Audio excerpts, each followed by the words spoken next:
Hello, you wonderful people, and welcome to another episode of Not Too Comic Book. This being a show where I talk about TV shows that are adaptations of comic books. For today's episode, I'm going to talk about the latest episode of The Flash, as well as the latest episode of Black Lightning. Like always, if I'm talking about something that you want to listen to, you can always look in the description down below. I include the time when I start talking about each of the respective shows. So, for example, if you want to hear what I say about this week's episode of The Flash, you can skip to what I say about this week's episode of Black Lightning. But the first thing I'm going to talk about is this week's episode of The Flash. So, obviously, I kind of wish I went into this episode not knowing this, but I kind of got spoiled by the previews. Was the fact is that Iris ends up getting Barry's powers in this episode because of the whole situation with the new bus meta they find out about named Matthew.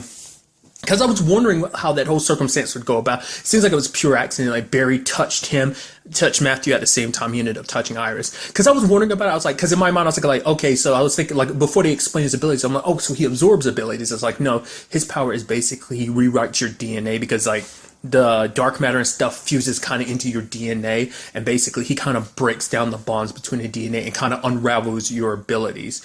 Which I guess it's because I was thinking maybe like, hey, which I guess one way of it would be he does kind of bring it into himself for him to be able to transfer it to people. So I guess it's like he takes that rewritten DNA, it's somewhere in his body, and then he touches someone. The question I'm wondering, and it's something that hasn't come up in this episode, is how many powers could he take at one time? Because it seems like it's an immediate transfer. Like the moment he takes the powers and the next time he touches someone, they immediately get their power, like that power transfers over to someone else. But it's like, what would happen if he touched someone who already has abilities? Like, you know, with DeVoe, like he'd only probably be able to siphon out DeVoe's abilities one at a time, and there's quite a few like stockpiled inside of him. So that kind of makes me wonder about that. Or would he be able to like, oh, if this person has multiple abilities, would he automatically be able to keep going, like depending on how many powers they got? Like the moment he touches DeVoe, if the longer he holds on, would be able to take out more. I mean, because to be fair, all of those powers are ingrained in his DNA, so he'd probably like unraveling his DNA would mean absorbing all of them. But you know, what would be the ramifications for Matthew?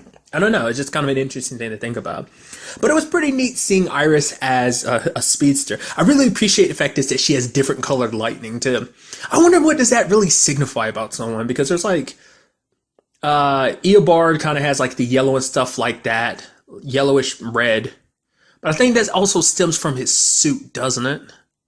I can't remember if he always has the yellowish red, even when he doesn't. I think Wally kind of has that, doesn't he? I'm actually forgetting that. No, because Wally's is a lot more like Barry's. I feel like Barry's is darker than Wally. I feel like Wally's is kind of like a lighter yellow. Savitar and Zoom have the blue. Actually, don't remember exactly what Savitar's like. It was definitely blue, but Jay, Jesse, and Barry all have like red. But Iris like had like the super distinct like the purple. I'm wondering what makes that choice. Is it just the creators behind it that's like, oh yeah, your lightning's going to be this color for you? Like it's one of those things where it's just a one-off thing, but it's one of those things that kind of makes you think a lot, because it's like, well, because they even talked about the fact is with the powers going away from Barry, Iris also like Barry also lost his connection to the Speed Force too. So it's like, oh, for a moment, like she had a connection to the Speed Force as well. So I wonder will that turn anything later on. And really quickly, it's something that was kind of floating in the back of my mind. Like obviously last episode, Jay talked about the fact is that he's raising a new speedster. In my mind, I'm wondering, like, there's a mysterious girl, which it could be potentially her, but like my mindset was like, no, it can't be her. It's probably someone else. Might be, I don't know. Either way, my mind really is like, after this episode, I'm like wondering, I'm like, could the lady that he's training, could it be Iris from like Earth 3 or something like that? Like, I don't know. Like she ended up being a speedster in this world. It's like, well, maybe she became a speedster in this world became a speedster in that world because she didn't become one in this, you know, there's differences like that. So maybe she became like the flat or a speedster in the, I don't know. That'd be kind of interesting if that was the case. Like that might be what they're foreshadowing about this and stuff like that. I don't know. Also sucks that dude who got powers immediately went bad. It's like, wow. I mean, at the end of the day, like all the powers do is draw out who you really are. Like, there's no good and bad powers. It just all comes down to the person, how you do it. It's like that guy immediately turned into a bad guy. Because I was like, oh, Matt. I was like, wow, why is Matthew handing out powers? I was like, because the way they were talking about transfer, I was like, oh, wow, he's been taking people's powers and giving it to other people. It's like, oh, no, he hasn't. Like, he completely gave that dude at debate the powers completely by accident. I was like, oh, that's so interesting. But it's also interesting too because it seems like he is trying to do good. I'm wondering, was Fry's the main bad guy at the bank the first time? Like, was that his first meta ever taking their abilities? Like for him to, because he knew ahead of time what had happened. So maybe he's taking abilities before, and maybe it's a situation of like after a certain while, maybe when he takes an ability, there is no, like it has to be transferred back within a certain amount of time or it just disappears forever. Maybe that's what, like I said, we still don't 100% know and understand like how that power works in a sense of storing abilities. So that, I mean, that's something we have to look forward to, but I also appreciated Iris's sixth suit, like the colors and everything too. Um, Obviously this is her first day as a speedster, so obviously she couldn't like, do the tornado arms, or like phase through objects. That's a lot to ask for. So like, luckily Cisco was able to get to her in time. It's just like, holy crap. 'Cause, I mean, all this kind of stemmed from like Ralph kind of picking at her because like Ralph is acting super scared, which I mean, you understand, like there's literally only like three other bus metas. I mean, now at this point in time, like other than Matthew and Ralph, there are two more. And for Ralph, it's like that's getting closer and closer to him coming after me. Either he can come after me now, even at one point being like, oh yeah, there's at least, three people buffering us. And it's like, Barry's still like, oh, they're innocent people. And Ralph's like, I'm innocent too. He's like, oh yeah, I'm not ready to be terminated. He's like, Terminator. God, I'm Sarah Connor in this situation. Like I said, it's understandable. It's still kind of a dick move that, like, he called Iris out. It's like, oh, you never put yourself in danger, which is like, I mean, to be fair, it's not like you've known Iris long enough either. You literally met her this season, so that's kind of shitty on his part, especially considering the fact that you're hiding out in the Star Labs and everything too, so it's a very hypocritical and everything, and it made Iris go to the point that she's like, no, Barry, you don't worry about it, I'll go with Dad. And he's like, oh, sure. And poor Barry's there twiddling his thumb. He's even asking Cisco, so like, is it okay if like I, stick around here? Because it's like, when he's not off like helping investigate stuff, he's like, I don't know what to do. Because, Iris, like I said, Iris has been team leader subsequently. Like, she's been the one kind of kicking everything, handling everything in between season 3 and now. She brought up some interesting things because it was something I was curious about too. Her whole reporter job, like the last time we did see her do it was because like during season 3, and she talked about like basically because of her job, she used to kind of put herself in danger. But like subsequently, it's like, for one, I'm the leader of the team. Who am I to ask the team to do something I'm not willing to do myself? Like, I'm always safe and I'm not ever out there in danger. But obviously everyone's kind of like, it doesn't mean anything. Like, we know that you would jump head. Like, you've literally proven yourself already. I mean, like, the most recent time was like during Crisis X. What did you and Felicity do? You like helped free Supergirl. I mean, obviously, like, things didn't work out, but it's like you handled that, and there was no one else. Everyone that either was locked up or like trapped on Earth X, and like you guys did that. Two people without training or abilities, you did that. So I mean, and where was Ralph? Ralph wasn't there to kind of witness or know about that situation. So it's like, it's sad that Iris kind of felt like that, because I was like, that's a fairly recent situation where you kick some serious ass. I mean, you play a big role in the team anyway. You are legitimately the leader, especially like the way you're barking out. And she handles things under pressure. It's like when Barry he was stressing, like, oh, what do I do? It's like, because it was them playing roles they're not used to. Like, Barry is used to being out there and getting supported. He's never kind of not really used to being. I mean, he plays a support role too, but he doesn't, not in that regard of like knowing exactly what to do. Like he's able to kind of keep his cool and calm under pressure because it is Iris. But this time it's like, Iris is in danger. I got to keep my cool, calm, and pressure, but I can't do anything. None of us can do anything. So it's kind of an interesting, switch and perspective to kind of understand that. And I do appreciate it when it was all said and done, she does kind of get her job back as a reporter, because she even comments she doesn't know whether it's because of Barry or Savitar. I mean, in particular, like Barry leaving or Savitar, but she quit her job. I'm guessing that instance we saw her last season where she was kind of doing her reporting, and then she was gone. There was that moment where she was like, I already know when I'm gonna die, so I'm just gonna kind of act a little crazy and put my life in danger just because I know when I'm destined to die. So there's that. That might have been one of the last times we saw her working as a reporter. So I'm curious which one was it. It's probably a combination, just everything. But after this experience, she kind of puts things in perspective, because she's like, she spent so much of her life kind of like, she was so worried about the whole Savitar situation. So she knows exactly where Ralph is coming from. Ralph has got this worry about like, oh yeah, I know I'm going to be one of the people next on his list. But it's like, Iris literally felt that herself. She was literally knew that she was destined to die. And it's just like, but she couldn't just live her life on hold, that you can't let fear kind of control you, that you have to live your life. So that was kind of a nice touch. And even Ralph, apologized. So like I said, which is good. It's just, like I understand, because he was just acting out of fear. And it's just like, even he like, no, like you do a lot for this team. You do an amazing job leading this team. And I shouldn't have said what I said, so it kind of inspired Ralph to kind of finally leap behind his fear and kind of step up too. So he even talked about kind of disguising himself as DeVoe to kind of go talk to the mayor, because the mayor wants to talk to the DeVoes about the whole situation. So he's going to go as Clifford. And I'm curious, because this is like the final thing that needs to be signed off about Barry getting his job back, which I'm still kind of like, I don't want Barry to get his job back yet. I want him to kind of stay as a private eye. I want to see more of that. And it probably won't be something we really get to see. I mean, subsequently, since like he got that position like 2 years, I mean, not 2 years, 2 episodes ago from Ralph, and we really haven't seen much of it. So I'm sure it's going to be a situation where it's still not going to be something that's really going to be applicable, like that he's necessarily going to get hired back.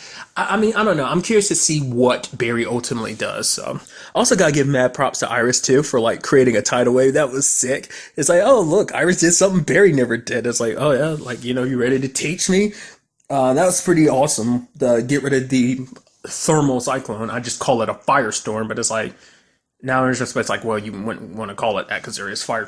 That's a whole thing. So, but that was pretty neat seeing. And also that's pretty impressive too. Like, I mean, maybe that's kind of Speedster 101. Like if you run, obviously you run fast enough, you don't have to worry about it, but I still feel like there'd be probably a trick to that, running on water. But like I said, I guess just because of the displacing your weight and stuff like that, because you're moving so fast, it doesn't give the water long enough for you to sink because you're moving so fast. Obviously that's trying to be all sciencey about it, but it's just like, I guess like if you're running fast enough, you can compensate for that. Like not having much practice on running on water, but nevertheless, other than that, this episode, we had the whole situation about Harry trying to find a way around the whole DeVoe situation. It's actually kind of interesting because what he says at the beginning of the episode kind of flows with the theme of the episode, because he's like, oh, maybe we can change the DNA of the meta so that like, DeVoe no longer wants him, which is like, oh, that literally plays into episode considering what Matthew can do and everything. But nevertheless, Harry thinks like, okay, the best way to handle this is to become like DeVoe. So he creates what is essentially a thinking cap, but it is an intelligence enhancer, to make him just as smart as DeVoe. But then like Cisco's like super like, nah, we're not going to do it. Everyone else on the team is like, well, let's do it except for Cisco, which is understandable. And because Cisco brings up some good points, it's like, well, it didn't work out for DeVoe. It literally turned him into the sociopath that we're dealing with now, just kind of making him crazy and everything like that. Last thing we want is a friend of ours to kind of go through that same thing. Is that one? It's probably one of those situations too. It's like, oh, you think, oh, you start off this path thinking like, oh, you do this. Like if it doesn't kill him or do something horrible, maybe they ultimately, and going back to it, like make him into like a DeVoe type of situation. It seems like as long as he didn't add into dark matter, it seems like it's okay. But that might be something we have to see in the future where it's like, nope, being smart like that is enough. They need to add in the dark matter as well. I don't know. For now, they didn't need it, but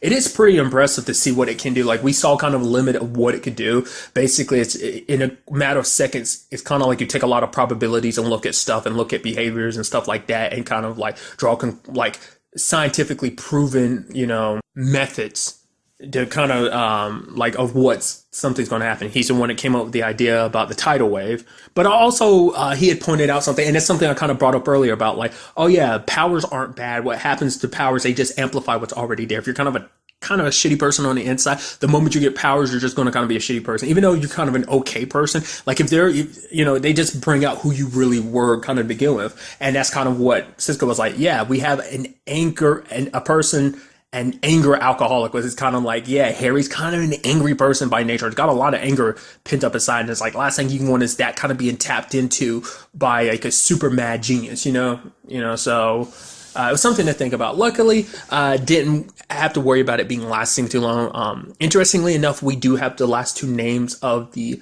metas, which I'm very curious to see what they do with this, because it's like, well, if we can convince the other 2 metas to work with them, because now they know their identities,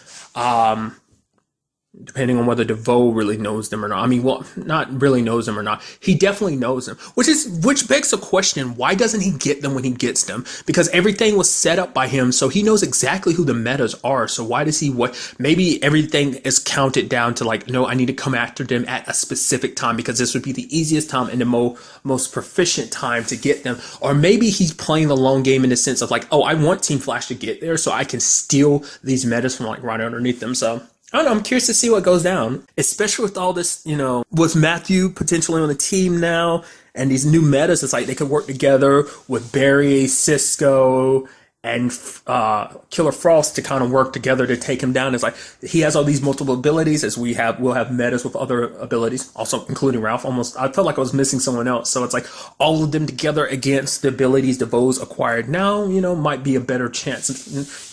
Might not, might be a little easier. I'm also curious to see where the MU net's going to pop up again too, because we haven't seen her since like the episode Barry got out at the very end. So it's like I'm wondering what role she's going to play. I mean, she's kind of scurried underground after everything that went down last time. So, and there's everything with. I mean, to be fair, once again, DeVoe's not going after every meta, just the bus meta. Still have no idea why, so she doesn't have to worry about that. But I don't know, whether she's going to pop up or not. It might be a temporary alliance with her to kind of help take down DeVoe, because it might be better for business for her, because that seems like kind of her cup of tea. So I don't know. Also, any excuse to have more Katie Sackhoff. Nevertheless, like I said, I am very interested to see where all this takes us in the next episode. And now moving on to this week's episode of Black Lightning, a great episode. First of all, one of my favorite aspects of this show is the interactions between Jeff and Anissa. I think it's an interesting thing because it's like, it's a moment of like, the team ups and like, oh, I'm training you to use your powers and stuff like that. I feel like you never get you get bits and pieces like this with the other shows, but I feel like this is the first time you get like an extensive, I don't know, I think it's a different dynamic. Because it's different from Barry and Wally or like Kara and Monel. Like, I mean, obviously those are different relationships, but this is like, it's a father and daughter. Like, it's like, and to me, it seems like this is a situation that actually brought them closer together. I feel like they're closer than they were before. Like the jokes and just like training her and everything. Love the whole scene with the wall. It's like, okay, use one finger. She does it, and she tries to gauge how much power she needs to use, and she breaks the whole wall. Okay, I guess I should have just used less power. He's like, you think? And just the interactions between them, it's so good, and the jokes and the quips. And I'm like, I really appreciate that because, like, I feel like, especially because it's like, oh, he had his reservations about training her, but now that he's kind of let go, and it's just like, oh, I'm training her. It's like, together we're going to clear, Black Lightning's name. And it adds this element. I don't know how to really express it, but it's so fun and just, it kind of fills you up like, oh, like father-daughter bonding, and it's so cool. She even saves his life at one point. It's actually, well, really like the whole like situation when they found the body and then she pushed him out of the way, of the explosion. So poor dude was used as a sacrifice to get rid of any evidence, but still. But this episode brought up some interesting things about the way Anissa does what she does, because it never, I knew, what am I trying to say? Like, it's so interesting because I feel like it still never 100% clicked in my head that they have different abilities. Anissa's a meta. Her powers, like, I would assume work on some similar level to Jeff's, but not to the same state. I don't know whether it's something like once she gets more used to her powers, that she'll be able to shoot out lightning. But for now, like, all her powers just kind of internal, like giving her superhuman strength and stuff like that. It seems like that's her main thing, kind of giving herself impenetrable skin. Like I said, it probably still works the same way I thought it did too. She's seen like maybe electrical charges and pulses throughout her body to tense up her muscles, whatever the case may be, whatever the like science behind it is.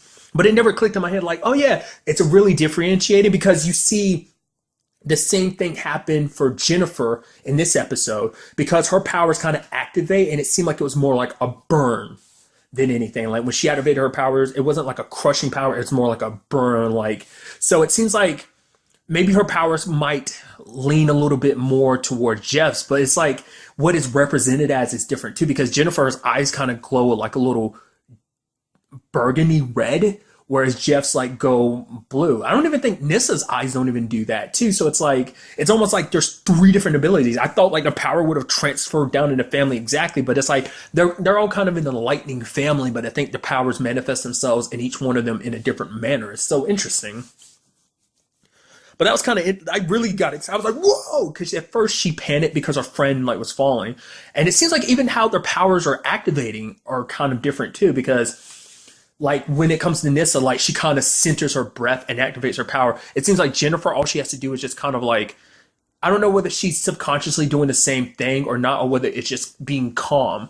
But it seems like, I don't know, for me it seems like she's using a different means of activating her power. But going back to Anissa, it's like, the question is like when she does that, when she kind of bulks, I forgot what the exact wording they used when she kind of increases her endurance like that. Like what is like the limitations of it? Like how far could she push that?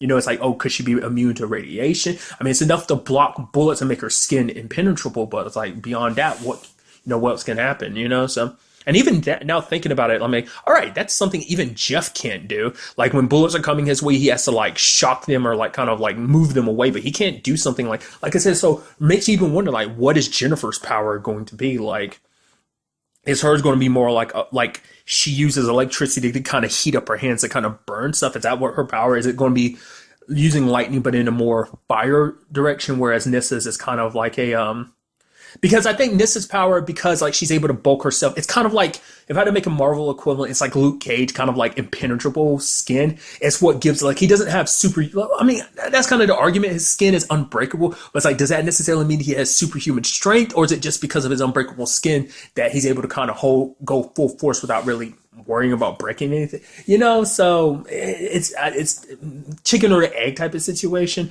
I'm sure if you break it down, it's probably like, oh, like, and the same thing kind of applies to this. It's like, oh, you have the superhuman strength and this like enhanced endurance, that they kind of go hand in hand. They're not necessarily two sides of the same coin, that they are just two separate coins entirely. Like, it's kind of, I guess, how we kind of fit in that metaphor. But probably the greatest thing about this episode is this green light situation. We find out so much about it. For one, we end up finding out the vaccine that Alvin was looking into is the same. It's a same component that's actually inside of green light as well. It's like, wait, what? Then we find out about Gamby and the ASA that he works with. I figured it was like some government thing, but now everything finally pieces together. All the, like, Freeland is just a gigantic petri dish that basically some government agency, the ASA, is basically experimenting on people. This whole green light thing is meant to be an experiment. I'm sure it's going to have military applications, but it's like, oh, you know, basically it seems like they're trying to make metahumans, because inadvertently they created metahumans with the original runs of the vaccine. But the fact of the matter is, like, they're probably testing this out so they can give it to soldiers. It's probably going to be something like that, like probably like a super soldier type of program. I know I'm kind of like making it very similar to crossing over to Marvel, but I feel like that's the easiest way to kind of explain my thought process and at least break it down. At least, you know, that maybe someone else could understand it or like look at it like from that point of view as well. But and it seems like Gamby's going out of his way, because it's like, oh, you told, like, the dude, Martin, is like, oh, you told me you were going to give me Black Lightning's identity, you were going to be able to figure out, which means Gamby's never revealed, like the whole aspect of him working with Black Lightning, all the things that he's really been up to, he's hidden that on, like, from his old job. It seems like he never quit. He's always been in Freeland doing this. It's just kind of like, okay, Black Lightning can do whatever he wants to as long as it doesn't impede with what we're doing. But now it's like, nope, it's impeding with what we're doing, because now it's like, oh, he killed Lady Eve, which, you know, Gamby, without trying to give away too much, is like, no, I mean, who knows? Maybe it was someone else. So that's so interesting. So it seems like the reason why this all ties into Lady Eve is because it seems like there's like multiple places of power. There's the ASA, and then there's like the Black board. Is that what it was? That Lady Eve was connected to, because like Tobias was like, if I do that, like they're going to be super pissed at me and come after me next. So there's them, and then there's the ASA. But I'm wondering, was the ASA situation with Lady Eve connected to Black board, or was that just kind of like just with Lady Eve, because her connection with the 100 made it easier for them to kind of go, oh, we'll pass out the green line. Because I kind of brought that up, was it last episode? That I was kind of like, holy crap, so Tobias has nothing to do with the green line. Like, it seems like that's whole Lady Eve's situation. So I'm wondering, are the people above her connected to it or not? Would be kind of an interesting thing.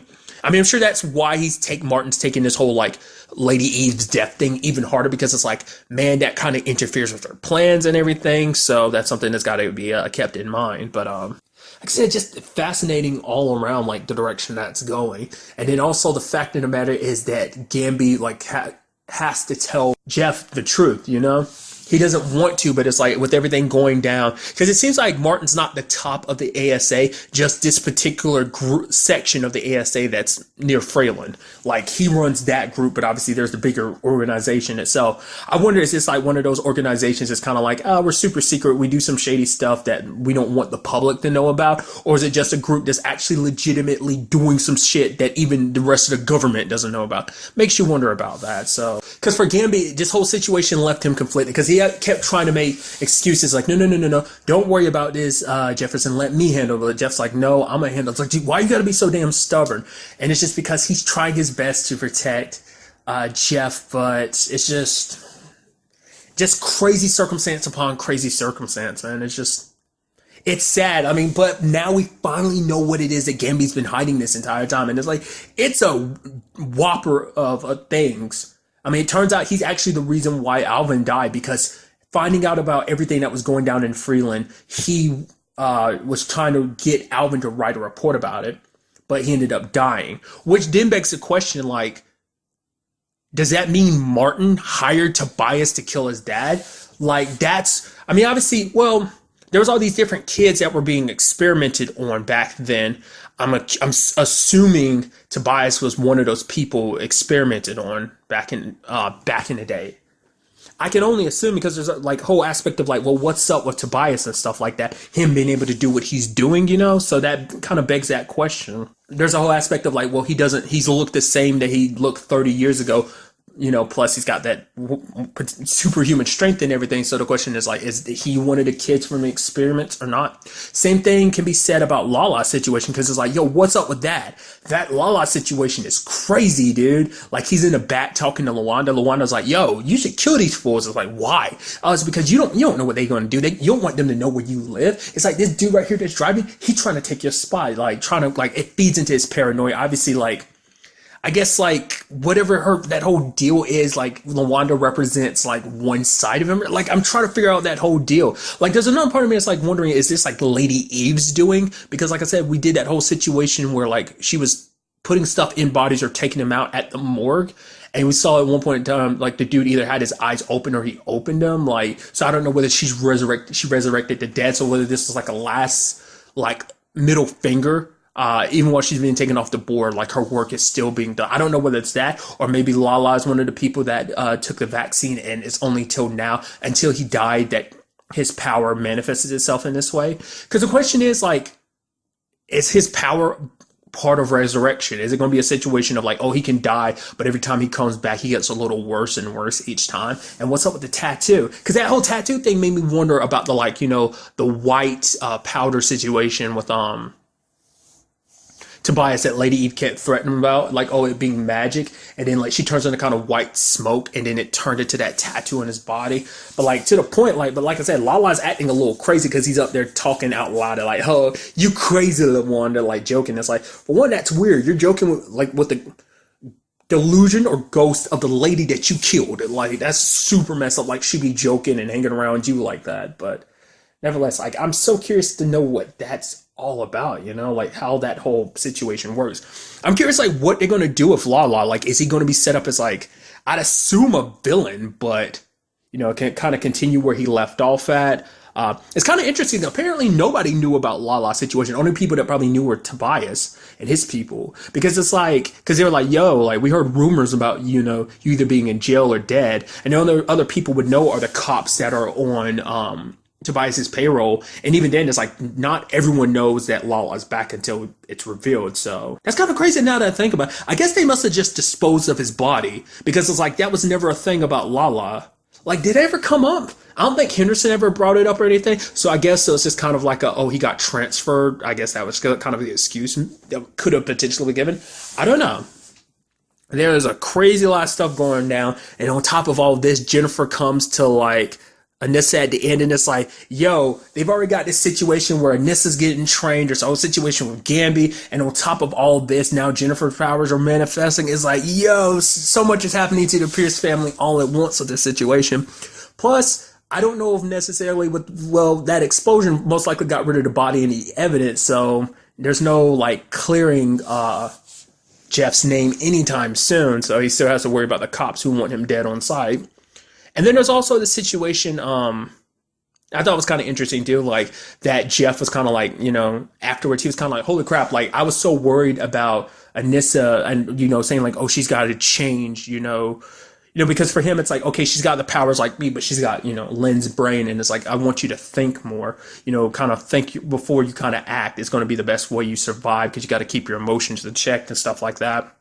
But for him, it's just kind of seeing who Anissa is, being the way that she is and her way about people. It's like, I don't want to change that. Like, I need to keep her to foster that, because that's going to be a big personality trait and aspect about herself that needs to grow with her and her abilities. It was just kind of an interesting observation by Jeff, and just like I said, I just love that whole dynamic in this episode. But like that was like a lot of like plot dump they got us on this episode, and it's just great. It's like, whoa, so where do things go from here? Because obviously like Jeff made it clear, it's like, yo, stay away from me and my family, so no more help from Gamby.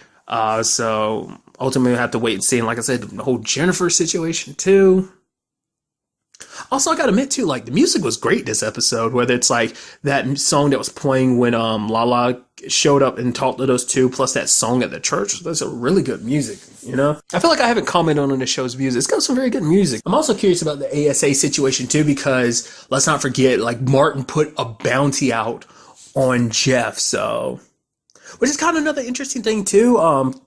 Really quickly, I brought it up earlier, but I forgot to kind of talk about it. Is like metahumans becoming a thing in at least Freeland, but in this world, wherever the situation may be, it's like, because I was wondering what was going to be the situation for that. It's like, oh, it's connected to these vaccines they created metahumans. Like I said, currently we still don't know where this stands in the whole Arrowverse situation, but currently he's the only meta that we know of. I mean, I'm getting a feeling like Tobias might be one, Lala might be one, obviously Anissa and Jen are, but that's more of a hereditary situation. So, which that's got to like scare Lynn a lot, because it's just like, yes, it's one like it's just like, okay, she's just getting okay with the whole Anissa thing. She's still worried, but now you add in Jen too, and things are just going to get crazy there. But yeah, I'm curious to see what kind of like professionals kind of come after Jeff. I'm sure we're going to get like some professional hitmen, well, government professional hitmen coming after him, and so he's got so much to worry about. Tobias and his group in the 100, the police, now this. Like I said, Jeff's plate is super full in this episode, and I'm very interested to see where it all takes him in the next episode. Another interesting thing, too, was we learned a little bit more about Gamby and Jeff's situation. Is apparently he was training Jeff even before Jeff became Black Lightning. It's like even before he found out about his abilities, he was already training Jeff. I wonder, did he become friends with Alvin before even deciding to leak stuff with him, or was it because they were working together on like leaking this stuff that he got close to the family that way? And so it's just like, oh, let me teach Jeff some of what I know so he can defend himself, type of thing. Or or did he know about Jeff? Well, I would assume he only knew about Jeff's powers at the moment Jeff found out himself, So I'm curious, did his dad ever know anything about his powers, or did those develop after Alvin died? Stuff like that. It's just kind of an interesting little development, because I would assume like Gamby would have trained him like after he got his power. I mean, we know Gamby's kind of a badass, so. Or rather Peter, because we do know that's his real name, but still, I'm still going to go for calling him Gamby. That's probably never going to go away, because I think that's going to be something that plays into his story. Like, I'm not Peter. Peter was this one person, and now that I've with everything that's associated with Freeland and Black Lightning and trying to do my best, I'm going to not be that person anymore. I'm leaving that identity behind. I'm leaving that life behind so I can be who I am now, and that's Gamby. So ultimately, we'll have to wait and see. Such a good episode. But really, that's all I want to talk about in this episode. Till the next time we meet, be happy, be safe, live life to the fullest, and enjoy it. Good day and goodbye.